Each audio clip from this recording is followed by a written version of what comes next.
The stars stretched like silver dust across the black sea of space. A massive warship drifted silently among them, the Crythian dreadnought Vor-Kal, symbol of the Empire's power. Its hull shimmered with dark energy, each line carved for war. Commander Vexthor stood tall at the front of the bridge, his scaled arms crossed over his chest. His red eyes glowed faintly as he watched the small blue world on the main screen. Earth. Another primitive world, he muttered. Another easy conquest. The crew around him moved with mechanical obedience. The Crythians were giants among galactic races, conquerors of hundreds of systems. No world had ever stopped them. No one dared.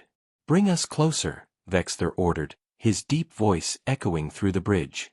Engines rumbled like thunder as the ship glided toward Earth's orbit. The planet spun quietly, unaware that death was coming from the stars. Vexthor smiled coldly. To him, this was routine. They would send a message, destroy one of the human satellites, demand surrender, and add another species to the Empire's rule. But as the Vor-Kal approached Earth's moon, something appeared on the scanners. "Commander," said the sensor officer, his voice uncertain. "Unknown vessel detected. Small. Approaching fast." Vexthor frowned. "Show it." The main screen changed, and a human ship came into view, small compared to the massive dreadnought, barely a tenth of its size. Its design was strange. Clean lines, efficient form, not the junk he expected from a primitive species. Vexthor almost laughed. They dare to send one ship? The human vessel stopped just beyond the moon's orbit. A transmission request appeared on the console. "They're hailing us," the comms officer said. "Put it through." The screen flickered, and a human face appeared. A man, calm and confident, with short brown hair and piercing blue eyes. He wore a dark uniform with silver insignia on his chest. "This is Captain Jake Morrison of the Earth ship Defiant," the man said evenly. "Welcome to our system. We mean you no harm and hope to establish peaceful contact." The bridge went silent. Vexthor tilted his head, studying the human. The creature looked fragile. No claws, no armor, just soft skin. He almost felt insulted. "I am Commander Vexthor of the Crythian Empire," he replied proudly. "Your world now falls under our protection. Surrender your vessel and prepare for integration protocols." Morrison didn't even blink. He tilted his head slightly, as if thinking. "I appreciate the offer," he said calmly, "but we'll have to decline. Earth isn't interested in being protected by anyone. However, we're open to a mutual alliance." An awkward silence followed. Then Vexthor's brow furrowed. "You misunderstand your position, human. This is not a negotiation. And this is not a surrender," Morrison replied simply. The quiet tone struck Vexthor harder than a weapon. No one had ever spoken to him like that. Not in decades. His pride burned. "Fire a warning shot," he ordered coldly. "Disable their shields." The weapons officer obeyed. A bright blue beam of energy shot from the Vor-Kal's main cannon. It struck the Defiant directly. The impact filled the screen with light. When it cleared, the human ship was still there, unharmed. "Commander," said the weapons officer, confused. "Their shields absorbed the shot." Vexthor's eyes narrowed. "Impossible." On the screen, Captain Morrison turned to someone off-camera. "Amy, what just happened?" A woman's voice replied, cheerful and curious. "Their weapon pulse is designed to overload power systems, sir. I redirected it into our shield capacitors. We just got a free recharge." Morrison smiled slightly. "Commander Vexthor, that was an interesting greeting. Would you like to try again? Or should we move to more productive conversations?" The bridge of the Vor-Kal fell silent. Vexthor felt a chill run through him, an emotion he had almost forgotten. Doubt. "Fire again," he barked. "Full power this time." "Commander," the officer hesitated. "That could destroy their vessel." "Do it." The second blast was 3 times stronger. The entire dreadnought shook from its own weapon's power. The beam hit the Defiant, and something unexpected happened. The human ship's shields absorbed the energy again, then flared bright white. The energy reversed. It bounced back. The massive beam struck the VOR-KAL with double the force. Alarms screamed. The ship shuddered violently. Crew members fell to the floor. Sparks erupted from the ceiling. "Shields at 40%, someone shouted. "Hull breach on Deck 7. Weapons offline." Vexter gripped the railing, his mind spinning. The human ship floated calmly on the screen, untouched. Its engines glowed softly in the dark. Morrison looked back at him. "Commander, I suggest you don't fire again. Your ship doesn't seem to like it." The screen went black. Silence filled the bridge, a heavy, shameful silence. Vexter's crew stared at him, waiting for orders. For the first time in his long career, he had no idea what to do. He looked again at the small blue planet in the distance, Earth, glowing quietly in the darkness. And for the first time, the great Commander Vexter felt something he had never felt before: fear. The Crythian warship VOR-KAL limped through the cold void, its once perfect hull now scarred and smoking. Fires flickered in damaged corridors. Engineers shouted over alarms, trying to keep the ship alive. Commander Vexter stood in silence at the center of the bridge. His red eyes glowed faintly under the emergency lights. No one spoke. No one dared. The VOR-KAL, the pride of the Empire's fleet, had been humiliated by a single human ship 1/10 its size. "Report," Vexter growled. "Shields, 40%, Commander," said the officer quietly. "Weapons offline. Engines barely stable." Vexter's claws tightened around the metal railing. He could feel the shame burning inside him. He was Crythian, born for conquest. Never defeated, never questioned. Yet a fragile-looking human ship had made him look like a fool. "Open a secure line to High Command," he ordered. Moments later, a hologram of the Imperial Council filled the bridge. Towering figures in dark armor, their glowing eyes fixed on him. The air itself seemed to grow colder. "Commander Vexter," said the voice of High Marshal Dragon. "We received your report. Explain yourself." Vexter straightened his back, his voice steady though his pride bled inside him. "High Marshal, we encountered an unknown human vessel near the third planet of Sol. They attacked without provocation. Their technology appears unusual." Dragon's tone turned sharp. "Unusual? You command a dreadnought built to crush fleets. And you lost to a single ship." "It was not a loss," Vexter said quickly. "They used some kind of energy reversal system. It deflected our own weapon back at us. We were caught off guard." "Caught off guard by humans?" Dragon hissed. "A primitive species still crawling on their planet's surface?" The council members whispered among themselves. Vexter felt the weight of their judgment.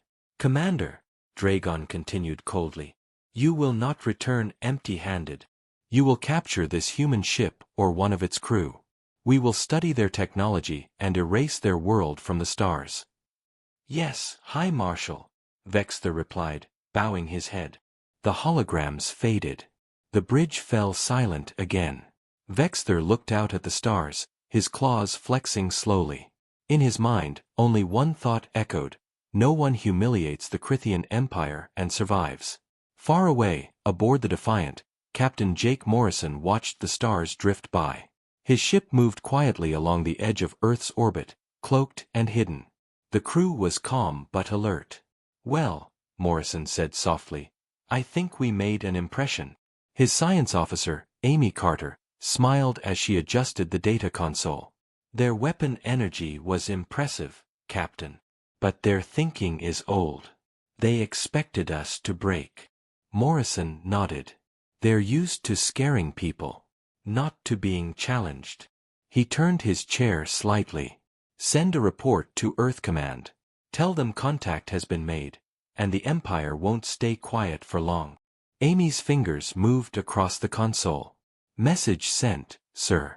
Should we fall back to lunar base? Not yet, Morrison said. Let's see what they do next. Across the system, the Crythian fleet gathered. 5 massive warships, each larger than cities, emerged from hyperspace near Jupiter. Their black hulls shimmered with power as energy shields activated in unison. Vexthor's damaged dreadnought joined them, its armor plates newly repaired but its pride still broken. Admiral Corvith, his superior, greeted him through the tactical network. You made quite a mess, Commander. The whole fleet's laughing at you. Vexthor didn't rise to the insult.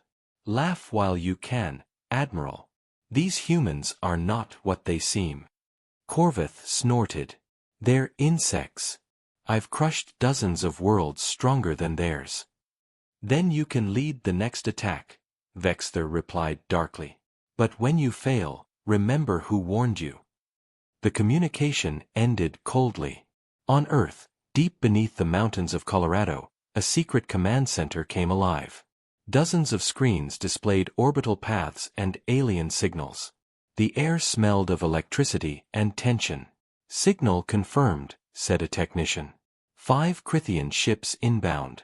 Estimated arrival, 40 hours. A tall woman in a dark gray uniform stepped forward, Admiral Elena Shaw, commander of Earth Defense Command.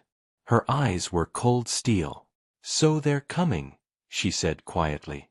Yes, ma'am, the technician replied. They're not hiding it. Admiral Shaw looked up at the massive display showing the Sol system. Then neither will we. Activate planetary defense protocols. A deep hum spread through the facility as old systems powered up. Massive orbital platforms hidden for centuries began to awaken. Automated defense satellites came online, their lenses glowing blue. Beneath the surface of the moon, something ancient stirred. Inform Captain Morrison, Shaw said. Tell him to stand by. We'll show the galaxy that Earth is not a colony, it's a fortress. In space, the Crythian fleet moved like a storm. Their engines glowed red as they approached Earth's orbit, ready to crush all resistance. Vexthor stood silently on his bridge, eyes fixed on the small blue planet ahead. He could almost hear it, the quiet heartbeat of a world that refused to bow. He turned to his crew. Target their capital cities. This time, no warnings. The officer nodded. Understood, Commander. But before the fleet could fire, the sensors flared with light. Dozens of unknown signatures appeared, small, fast, and everywhere. Commander! The sensor officer shouted. Unidentified satellites, activating around the planet. What? Vexthor's eyes widened. The stars around Earth seemed to come alive. Lines of energy connected between orbiting stations, forming a web of defense. The planet that had looked so peaceful moments ago now glowed like a sleeping beast waking from a long rest. Vexthor took a slow breath. So, he muttered. They were hiding teeth. The Crythian fleet entered Earth's orbit like a storm of fire.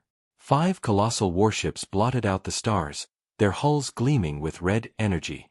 Each one was large enough to level continents. Their arrival cast long shadows over the blue planet below.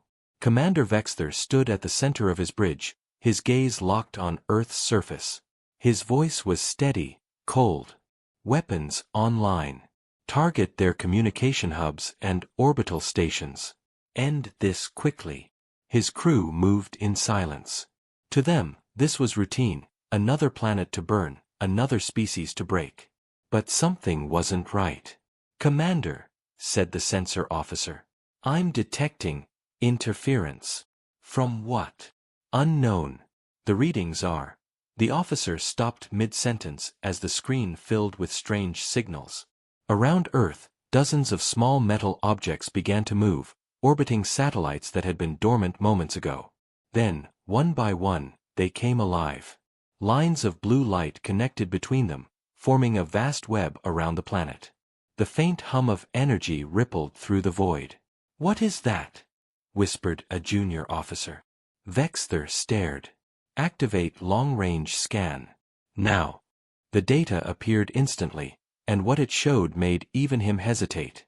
Each satellite carried weapons beyond Krithian design: rail cannons, laser arrays, fusion mines, and shield projectors.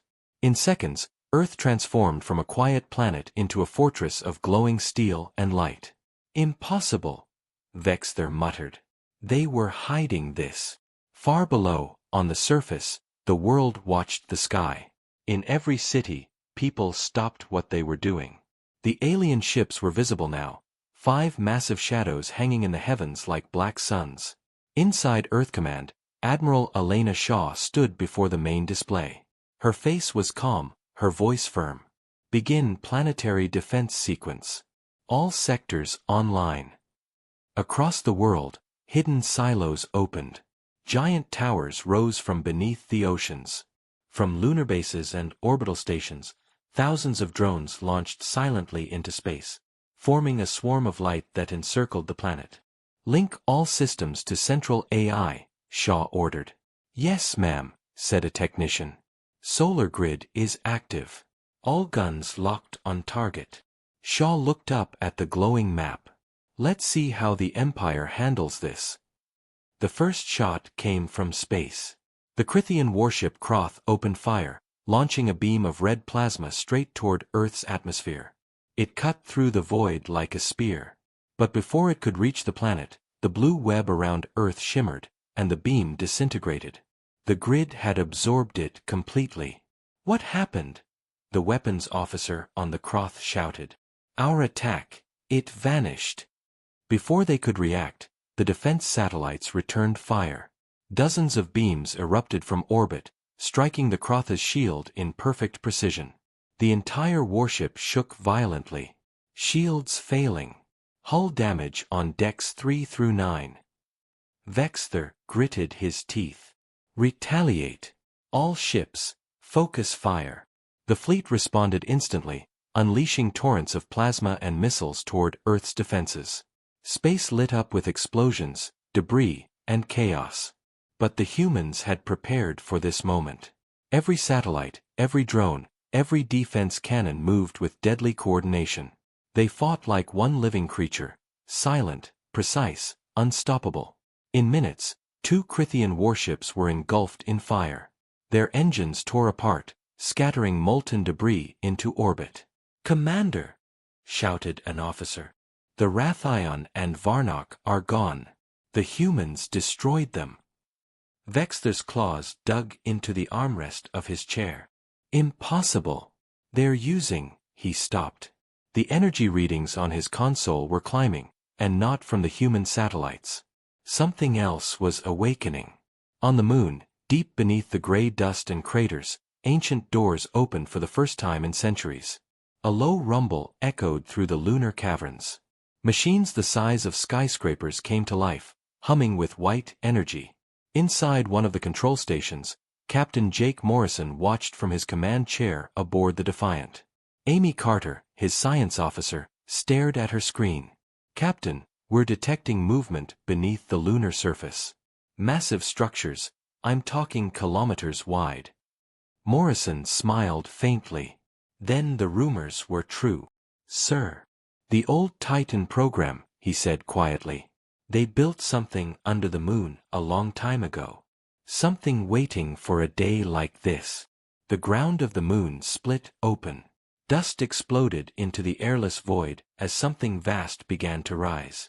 At first, it looked like a mountain lifting itself from the surface. Then light erupted from within, rows of engines, glowing blue. Metal wings unfolded like the limbs of a god. The object ascended, slow and silent. It was a ship. A ship larger than any Morrison had ever seen. "Captain," Amy whispered, "I'm reading power levels beyond anything on record. It's a Titan-class warship." Morrison leaned forward, his voice calm. "Patch me through to Admiral Shaw." A moment later, the Admiral's image appeared. "Captain, we're seeing it here too. Is it operational?" "Yes, ma'am," Morrison replied. "Designation, Helios. It's responding to Earth's defense network." Shaw nodded slowly, her eyes reflecting the light from the rising giant. Then let the galaxy witness what humanity truly is. From the bridge of his ship, Vexthor stared in disbelief as the colossal shape of the Helios emerged from the moon's shadow. It was bigger than his entire fleet, elegant, ancient, and terrifying. Its hull shimmered with golden light. Power readings broke every known scale. What is that?" his officer stammered. Vexthor's throat felt dry. "That," he whispered, "is not supposed to exist." On every Crithian screen, the human giant turned slowly toward them. A single word appeared across their comm channels. "Hellos." Then, a calm human voice, Captain Morrison's, echoed across the fleet. "Commander Vexthor, you came here to show power. Let me show you ours." The Helios charged its main weapon. A sphere of white light gathered beneath its bow, brighter than the sun. When it fired, the void itself seemed to split. One Crithian warship vanished in a single blinding flash. The Empire had seen power before, but never like this. The Helios rose like a sun reborn. Its colossal frame glowed gold and white against the black sea of space. It was so vast that even the moon's shadow could not hide it. Every line of its design spoke of something ancient, something powerful, and unmistakably human. On the bridge of the Crithian dreadnought Vorkal, Commander Vexthor stood frozen. His entire fleet had gone silent. No one dared breathe. The screens showed the same impossible image, the Helios standing between Earth and the Empire's warships like a guardian from legend. "Commander," whispered his second officer, "what are we looking at?" Vexthor didn't answer. He couldn't. The sensors were blind, the readings were beyond measurable range. The Helios radiated energy greater than anything the Crithians had ever encountered. Then, slowly, the great ship spoke. Its transmission cut across every frequency, clear and calm. "Attention Crithian fleet," said a familiar voice, Captain Jake Morrison. "You are trespassing in Terran space. You will stand down immediately or be neutralized." The words were simple, but the tone, the unshaken, quiet confidence, carried more weight than any threat. Vexthor's claws tightened. "Neutralized," he repeated, his voice shaking with anger. "Fire everything. Bring it down." The fleet responded. Dozens of red plasma beams streaked across space, slamming into the Helios. Explosions flared against its glowing shields. For a brief moment, space became daylight. When the fire faded, the Titan was still there. Not a single mark. Not a scratch. Then, the Helios answered. From the center of its hull, 5 enormous cannons extended outward, glowing with white-blue light. Energy crackled like lightning across its surface. The hum grew into a deep, resonant vibration that seemed to shake the stars themselves. Vexthor felt the sound in his bones. His crew covered their ears even though there was no air to carry the noise. The sensors spiked, then went blank, completely overwhelmed. "Commander!" someone screamed. "Power levels are..." They never finished. A single beam of light erupted from the Helios. It was pure, silent, and blinding. It cut through the void and struck the nearest Crithian warship. The entire vessel dissolved into vapor before anyone could even react. No explosion, no wreckage, just gone. Vexthor stumbled back, his throat dry. Impossible. The Helios rotated slowly, targeting the next ship. One by one, the Crithian warships were erased, as if a god had decided they no longer belonged in existence. Within seconds, 4 of the 5 ships were gone. Only the Vorkal remained, its crew staring in horror at the destruction. Vexthor gripped the command rail so tightly that metal bent under his claws. "Cease fire," he ordered, his voice hollow. "Cease everything." The bridge fell into stunned silence. The mighty Crithian Empire, the conquerors of galaxies, had been reduced to one crippled ship in less than a minute. On his screen, Captain Morrison appeared again, calm as ever. "Commander Vexthor," he said quietly. "You came to bring your Empire's protection. I suggest you take it and go home. Vexthor glared at him, rage and humiliation twisting inside. You think this is over, human? You've made enemies beyond your comprehension. Perhaps, Morrison replied. But now you know what we are capable of. The transmission ended. Inside Earth Command, Admiral Elena Shaw watched the footage from orbit. Her officers were cheering, but her face remained serious. Status report, she said. All Krithian ships destroyed, except one, replied her aide. The VOR-KAL. It's retreating at high velocity. Let them run, Shaw said quietly. We need them to tell their empire what they saw. She turned to the window, where the light of the Helios still shimmered against the stars. So, she murmured, the legends were true. The Titan class survived. Another officer approached. Ma'am, the Helios is requesting a power sync with the Solar Defense Network. Approve it, Shaw said. Let it recharge. If the Empire comes again, we'll be ready. Aboard the Defiant, Captain Morrison watched the massive warship through his viewport. The Helios moved silently now, folding its wings as it took orbit near the moon. Its hull reflected sunlight like polished silver. Amy Carter stood beside him, still staring in disbelief. Captain, do you think it was built before the fall? Morrison nodded slowly. It must have been. The design matches old Terran warplans, the ones classified as Apocalypse-class projects. Amy smiled faintly. You think we'll ever tell the galaxy about it? He glanced at her. They'll find out soon enough. He turned to the comms station. Send a message to Admiral Shaw. The Helios is secure and operational. Awaiting orders. Yes, sir. The bridge was quiet again, but beneath that silence was something new. Not fear, not anger, but pride. For the first time in centuries, humanity had shown the stars who they truly were. In the depths of space, far beyond Sol System, the Krithian High Council gathered once more. A trembling messenger transmitted the data from Vexthor's black box, visuals of the Helios, the destruction, and the power that no one could explain. The room fell silent as the last frame froze, Earth's blue horizon glowing behind the Titan-class warship. High Marshal Dragon's jaw tightened. What are we facing? Vexthor, standing before the council in shame and disbelief, finally spoke. Not a primitive world. Not a lost race. He looked up, his voice breaking into a whisper. An ancient power reborn. Far across the stars, fleets began to move. Rumors spread through alien empires. Whispers of a blue world that destroyed an armada. Some called it impossible. Others called it a warning. But in the quiet dark between galaxies, one truth began to echo through every channel, every language, every mind. Earth was no longer silent.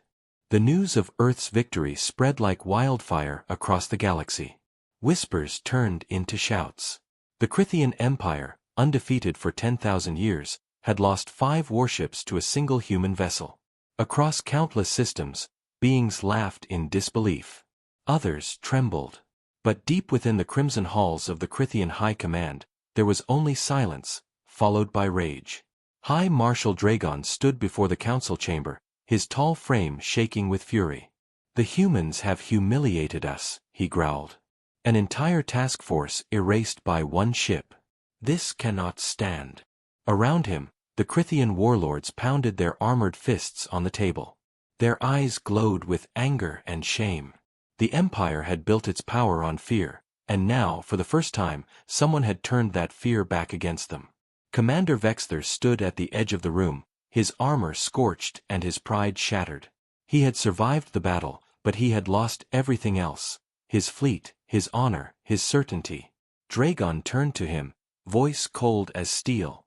You faced the humans. Tell us what they are. Vexthor hesitated, his claws flexing. They are not what we believed, High Marshal. Their weapons, their shields, their command. It's ancient, controlled. They did not attack with rage. They fought with purpose. Purpose. Dragon snapped. Do not speak to me of purpose. You were defeated by primitives. Vexthor lowered his head. Then these primitives are more dangerous than any empire we faced. A heavy silence fell. The council members exchanged uneasy looks. The empire's power was built on control, and the idea that no one could challenge it. If the humans could, that truth was poison. Dragon slammed his clawed hand down. Enough. We will erase them completely. Mobilize the first Imperial fleet, every ship, every dreadnought. I want their sun turned to ashes. The order rippled through the Empire. Thousands of ships began to move, titanic engines igniting across hundreds of worlds. Whole systems turned their industrial moons toward one purpose: vengeance. Back on Earth, alarms rang through the solar defense network. Red icons filled the holographic map above Earth Command's war table. Admiral Elena Shaw stood at the center, her eyes fixed on the impossible sight. Is that their entire fleet? She asked quietly. Confirmed, ma'am, replied her intelligence officer. We're detecting over 1,200 Krithian ships moving towards Sol. Estimated arrival, 72 hours. The room fell silent. 72 hours. That was all humanity had left before the largest armada in history arrived at their doorstep. Signal every ship, Shaw ordered. Activate all Titan-class assets, orbital platforms, and defense grids. Recall the Mars squadrons. And wake the sleepers. The officers exchanged tense glances. The sleepers, ma'am? You mean? Yes, Shaw interrupted. Project Revenant. Bring them online. In orbit, Captain Jake Morrison watched the stars through the Defiant's main viewport. The Helios floated nearby, glowing softly, like a giant waiting to be called into battle again. Amy Carter stood beside him, her face pale but determined. Captain, Command just sent the order. We're going to war. Morrison nodded slowly. Then it's time. He tapped the console, opening a secure channel. Helios Command, this is Defiant Actual. Prepare for full combat deployment. Arm primary lances and awaken secondary cores. A voice answered, deep, calm, almost mechanical. Confirmed, Captain Morrison. Titan Helios entering battle readiness mode. Awakening sequence initiated. The great ship began to stir. Massive wings unfolded, power conduits lit up along its hull, and the void itself seemed to vibrate as it powered up. On the moon's surface, giant defense turrets rose from hidden silos, their barrels glowing blue. Satellites reoriented. The solar shield began to form, a vast defensive barrier stretching from Earth to Mars. Humanity was not going to hide. They were going to stand. 70 hours later, the stars on the edge of the solar system began to distort. Ripples of red energy tore through space. Then, one by one, the Krithian warships appeared. Huge, black, and bristling with weapons. They blotted out the stars like a living storm. On the bridge of the Krithian flagship Oblivion's Wrath, High Marshal Dragon stood tall, a cruel smile crossing his face. So this is the human homeworld. Prepare orbital bombardment. No survivors. The command echoed through the fleet. Energy cannons charged, ready to unleash enough firepower to melt continents. Then, something flickered. The space between Mars and Earth shimmered, and the Helios appeared. It was no longer silent. Its hull pulsed with light, its weapons glowing like miniature suns. Around it, hundreds of smaller human ships decloaked, sleek, sharp, and burning with determination. And then, for the first time, Dragon saw Earth's full defense network come alive. Thousands of orbital guns locked onto the Krithian fleet. The solar shield flared like fire across the void. And from the moon's far side, two more Titans emerged, the Ares and the Valkyrie. Three ancient human warships, lost for centuries, now stood shoulder to shoulder, defending their world. The radio crackled. "This is Admiral Shaw of Earth Command," came the calm, resolute voice. "To all Krithian vessels, this is your only warning. Leave soul space, or face complete destruction. Dragon's claws clenched. Fire! He roared. Thousands of red beams shot toward the human line, a tidal wave of death. But as the energy struck, the solar shield flashed bright white, absorbing the attack. Then it redirected the power outward, reflecting it back with tenfold force. Crythian ships exploded by the dozens. Space burned. Inside the chaos, the Helios advanced. It cut through the storm, weapons blazing, its cannons firing beams that tore battleships apart like paper. The Ares and Valkyrie followed, unleashing plasma storms that lit up the void. On the Defiant, Morrison gripped the railing, voice steady. All ships, focus fire on the flagship. We end this now. From the command deck of the Oblivion's Wrath, Dragon watched his empire crumble. Hundreds of ships gone. His weapons powerless against the human titans. His pride shattered. He turned toward Vexthor, standing silently behind him. This is your fault, Dragon hissed. Vexthor looked at him, not with fear, but with something else. No, High Marshal. This is your arrogance. As he spoke, the Helios main cannon charged, the same devastating light that had destroyed his fleet weeks ago. Dragon looked out one last time at the blue planet below. This isn't over, he whispered. Then, the beam fired. The Crythian flagship vanished in white light. Across Earth Command, cheers erupted. The war room lit up with celebration, but Admiral Shaw remained still, eyes fixed on the burning void. She knew the truth. This victory wasn't the end. The galaxy would not ignore what humanity had just done. And somewhere, in the farthest corners of space, other empires were watching, and waiting.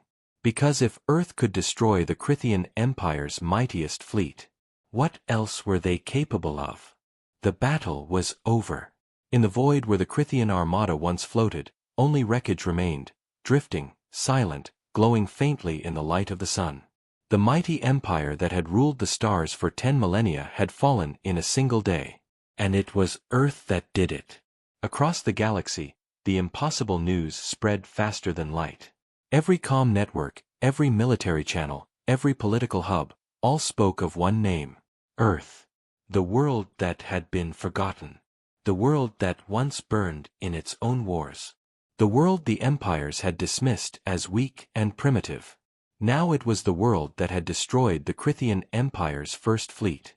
In the Zalorian Confederacy, a council of reptilian diplomats watched the battle recordings in terrified silence. The hollow projection showed the Helios, glowing like a god of war, cutting through the Crythian flagship with a beam brighter than a star. Counselor Iritha's scales rippled in disbelief. They defeated 1,200 ships, he hissed. No species has ever done that. Not even us. Another counselor leaned forward. We must decide what this means. If Earth has such power, should we approach them? Iritha's golden eyes narrowed. Approach them? Or hide from them? The room fell silent. On the distant ice world of Tyrak, deep in the mining colonies, workers stopped their drills and stared at the holoscreens showing the aftermath of the battle. One miner, his fur matted with dust, whispered, "They said humans were primitive." His companion grunted. Primitive. They built titans. Titans, the first repeated, awe filling his voice.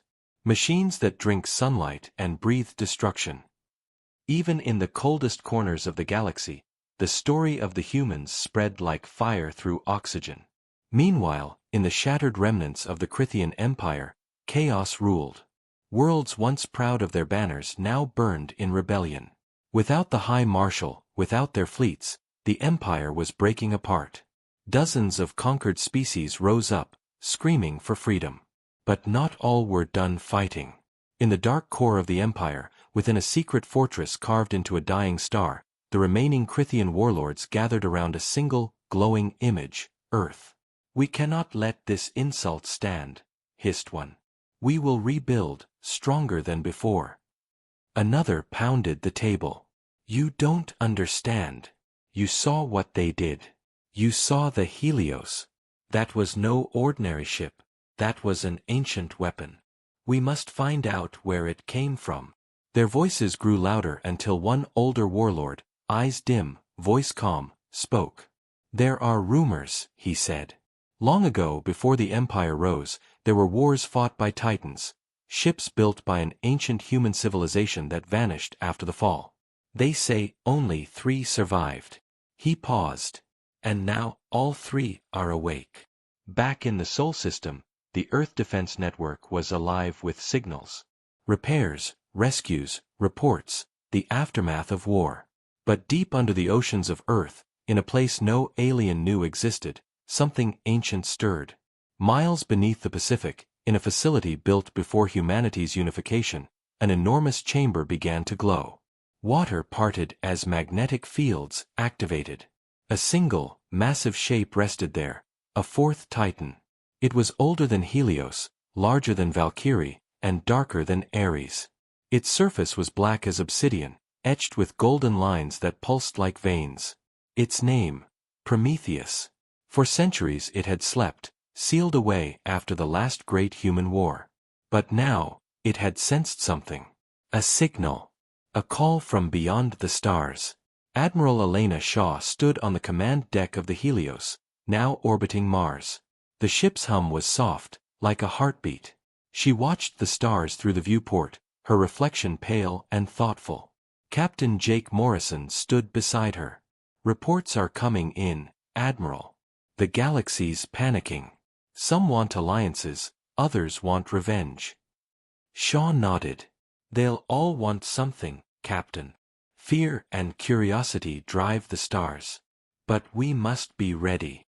She turned toward the holotable showing a signal wave, faint, rhythmic, coming from deep space.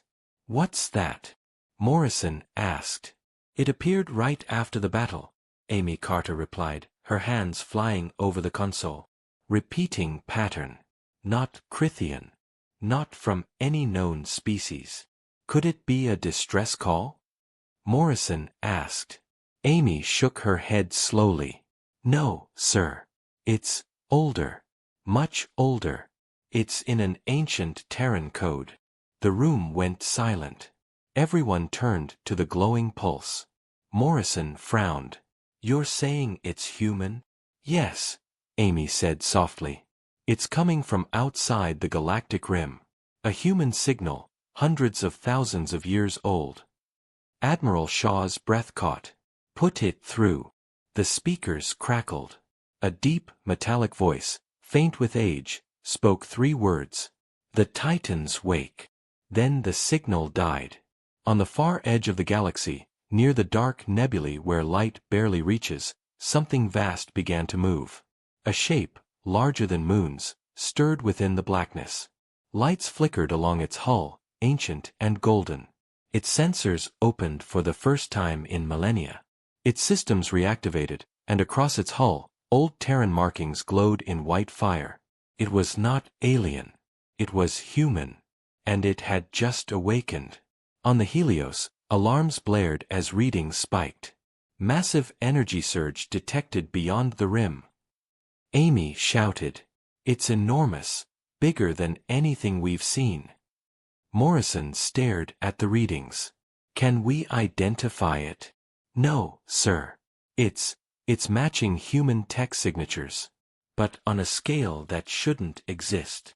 Shaw turned to the crew, her face pale. Send word to Earth Command. If this is another Titan. She didn't finish. Because outside the viewport, the stars began to shift, as if something unseen was bending space itself. Across alien worlds, leaders watched the data with dread. The Crithian Empire was gone. The humans had awakened their Titans. And now, something ancient, something forgotten even by humanity, was coming back. The galaxy, for the first time in recorded history, felt small. Every empire, every fleet, every ruler now whispered the same fearful question. If this is how strong humanity is when defending their world, what happens when they decide to go beyond it? The signal repeated for 3 days straight. 3 words, echoing across every Terran relay, every deep space network. The Titans wake. At first, many thought it was a glitch. But as the message spread through the galaxy, something else began to happen. Old Terran archives started unlocking themselves. Files sealed for thousands of years suddenly became active, as if answering a forgotten command. Admiral Elena Shaw stood in Earth Command's war room, eyes fixed on the glowing star map. Far beyond the edge of known space, something massive was moving, slow, steady, deliberate. "Are we sure it's human?" she asked quietly. Amy Carter, standing beside her, nodded. "Positive. The energy signature matches ancient Terran technology, specifically Titan-class cores." Shaw frowned. "That's impossible. We only know of 4 Titans: Helios, Ares, Valkyrie, and the newly awakened Prometheus." Amy hesitated. "Admiral, what if those were just the ones we found?" The room fell silent. Captain Jake Morrison, patched in from the Helios, leaned forward on the hollow feed. "If there's more of them, Admiral, we need to make contact before the rest of the galaxy does. The Crithians may be down, but others are watching." Shaw gave a slow nod. "Then we'll go find them. Prepare the fleet. The Helios leads." Hours later, the Helios stood ready at the edge of the solar shield, its golden hull gleaming like a rising sun. Behind it, a dozen human ships formed up: Defiant, Athena, Horizon, and the Old Dauntless, their drives burning bright. Inside the Helios, the crew could feel the tension in the air. They weren't chasing an enemy this time, they were chasing ghosts. Amy monitored the signal, her eyes wide. "Captain, we're closing in on the coordinates. Whatever's out there, it's big." Morrison nodded. "Steady. Bring us out of warp at 500,000 kilometers." The Helios tore through the darkness, emerging into the unknown. At first, there was only empty space, a quiet stretch of black between galaxies. Then they saw it. A shadow in the dark. No, not a shadow. A fleet. The crew gasped. Hundreds of massive ships floated in perfect formation, silent, ancient, covered in dust and frozen debris. Each one was built in the same Terran design, but older, stronger. Their hulls were scarred with the marks of forgotten wars. Amy's voice trembled. "Oh my God, it's real." Morrison stood frozen. His voice was barely a whisper. The lost human fleet. The fleet's existence had been a myth, told in fragments from old history files. After humanity's great collapse, a portion of their military had vanished into deep space, never to return. Some said they'd fled destruction. Others said they'd been sent on a mission to find the source of the ancient threat that ended the old Terran age. And now, they were back. The sensors flickered. "Power readings increasing across the fleet," Amy said. "They're waking up." Lights began to bloom along the dark ships. Massive reactors came online, glowing faint blue through thick armor. One by one, the ships turned toward the Helios. A voice crackled through the comm. "Identify yourselves." It was deep, mechanical but unmistakably human. "This is Captain Jake Morrison of the Terran ship Helios," he replied. "We come from Earth. From the Sol system." There was a long pause. Then, the voice returned, softer now. "Earth still stands." "Yes," Morrison said. "We've rebuilt. We fought the Crithian Empire and survived." For a moment, there was no response. Then, across the vast fleet, the lights shifted to golden white. "Then our watch is over," the voice said. "We return home." Admiral Shaw's breath caught when the report came in. "They're alive? After all these centuries?" Amy nodded through the hollow feed, tears in her eyes. "And they're coming home, Admiral. They've been waiting for a signal from Earth for nearly 10,000 years." Shaw stared at the data streaming in, ship after ship reactivating. Names that hadn't been spoken in millennia: Leviathan, Argus, Nemesis, Erebus. Titans of a lost age. "How many ships?" she asked. Amy smiled faintly. "We've counted 300 so far. All human." Days later, the fleet crossed back into known space. Every empire watched in disbelief as hundreds of massive Terran warships emerged from the void. The combined light of their drives looked like a new sunrise spreading across the stars. In the Zalorian Confederacy, the Council panicked. If these are the rest of the humans' weapons, Irith hissed, then the balance of the galaxy is gone. They are gods among us. In the Drakari Union, generals argued whether to hide or strike first. But in the outer colonies, the smaller worlds long oppressed by galactic empires, the people began to cheer. Because for the first time, someone stood up to the tyrants. And it wasn't an empire. It was humanity. As the Lost Fleet entered Sol space, the Helios led them toward Earth. The blue planet glowed softly below, surrounded by the silver lattice of the solar shield. The ancient ships slowed, positioning themselves in silent orbit. For a long time, they said nothing. Then, the leader's voice returned, solemn and heavy. We left to stop the darkness beyond the rim. We failed. It still lives. And now it stirs again. Admiral Shaw frowned. What darkness? We called it the Eclipse. A machine beyond life and death. It consumed galaxies once before. Morrison felt a chill crawl up his spine. And now it's coming back. Yes. Your war with the Crithians woke it. The Titan's energy signatures drew its attention. The fleet's leader paused, then spoke words that chilled every soul who heard them. The stars themselves will go dark when it arrives. Earth Command fell silent. For years, humanity had believed their fight was only for survival. Now they realized something far greater, and far older, was watching from beyond the edge of existence. Morrison turned to his crew, his voice quiet but resolute. Then we prepare. If the eclipse is coming, we'll face it together. Amy looked at him, her eyes shining. Like we always do. Outside, the Lost Fleet aligned with Earth's Titans, hundreds of ships forming a single vast wall of light. Humanity's oldest warriors had come home, and in the far black depths of space, something vast began to stir, a whisper, a vibration, a hunger awakening from eternity. The darkness was coming, and humanity was ready to meet it. The darkness came without warning. It moved faster than light, devouring the stars one by one. Systems went silent. Worlds vanished. Entire fleets disappeared into its shadow.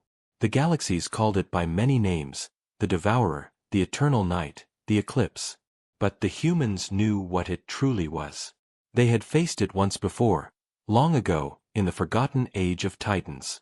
It was not alive, not machine, not spirit. It was something older than creation itself. A hunger that learned. A storm that remembered.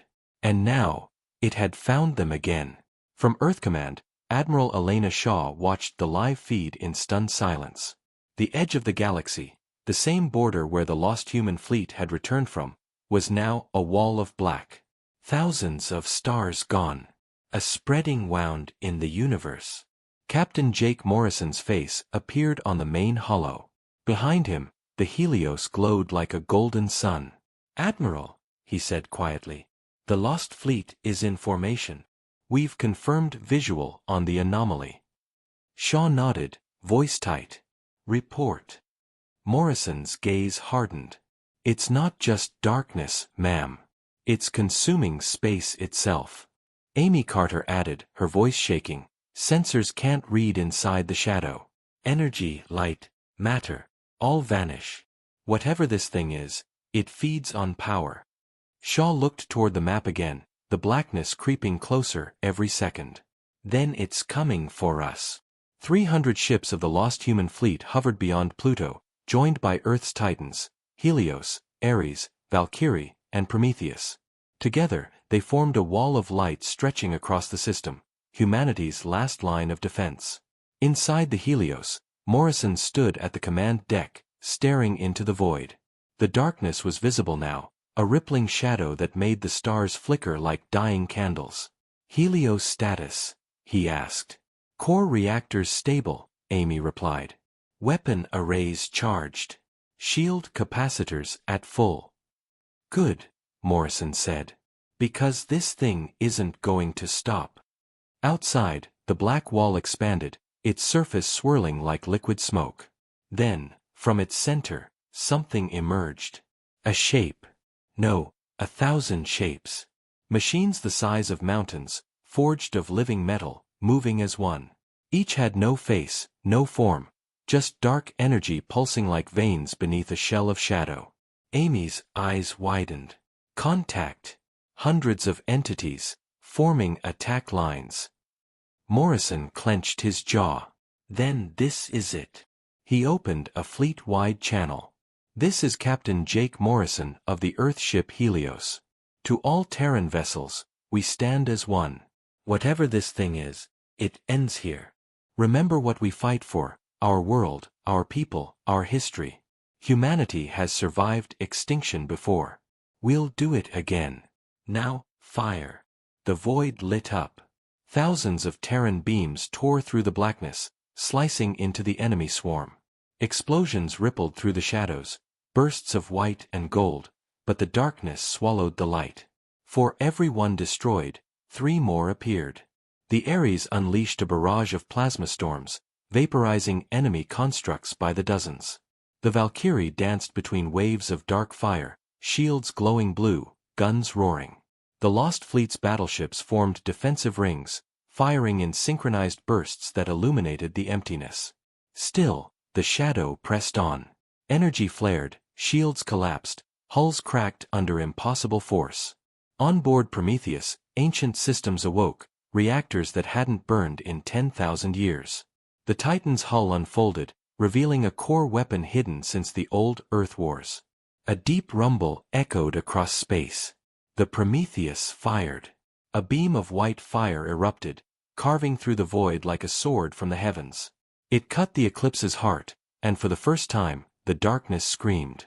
The sound wasn't heard through speakers. It was felt in the mind, a roar of pain, rage, and hunger. But the humans didn't stop. Keep firing. Morrison shouted. Push it back. 4 hours, the battle raged. Space itself seemed to shatter under the strain, fragments of reality tearing apart in streaks of light and shadow.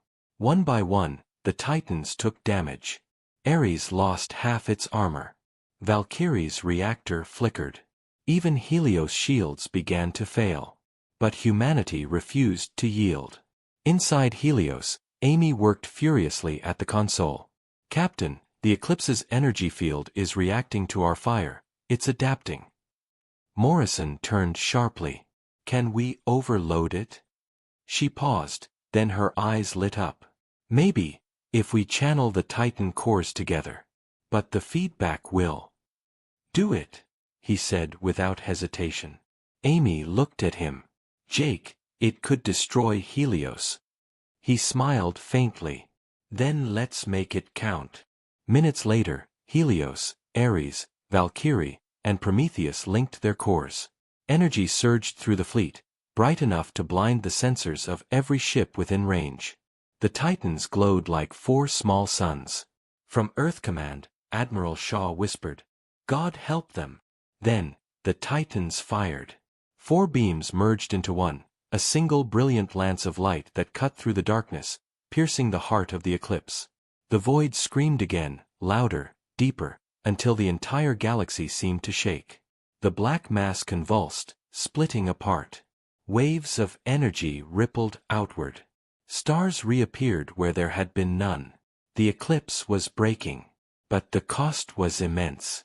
The Helios hull began to crack. Systems overloaded. Fire tore through the decks. The light inside the ship grew too bright to look at. Amy shouted over the alarms, core breach imminent. Morrison looked around the bridge, at his crew, his family. All ships, pull back. That's an order. Captain. Go. That's a direct order. He turned to Amy. Seal the reactor. Divert all remaining power to the beam. She nodded, tears in her eyes. You're not planning to. He smiled sadly. Someone has to make sure it ends. And before anyone could stop him, he locked the command controls. The Helios final transmission echoed across every Terran ship. For Earth.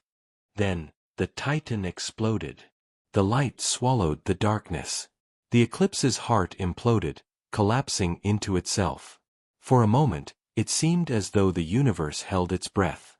Then, silence. When the light faded, the stars returned, brighter than ever. The eclipse was gone. The war was over. Weeks later, Earth mourned and celebrated. Statues were raised. Songs written. The name Helios became legend, the ship that gave everything to save the galaxy. Admiral Shaw stood at the new orbital memorial, watching the sunrise. Amy Carter stood beside her, her eyes distant but proud. "They say the eclipse is gone," Amy said softly. "But sometimes, when I look into the stars, I wonder if a piece of it still lingers out there." Shaw smiled faintly. "If it does, it knows one thing now." Amy turned to her. "What's that?" "That humanity doesn't run." They stood in silence as the first light of morning rose over Earth, a golden reflection shining from the rebuilt Prometheus in orbit. The galaxy had learned a lesson that would never be forgotten. Humanity was not just another civilization. They were the storm that survived the dark. And they had reminded the universe why no one, no empire, no god, no machine, should ever underestimate Earth again.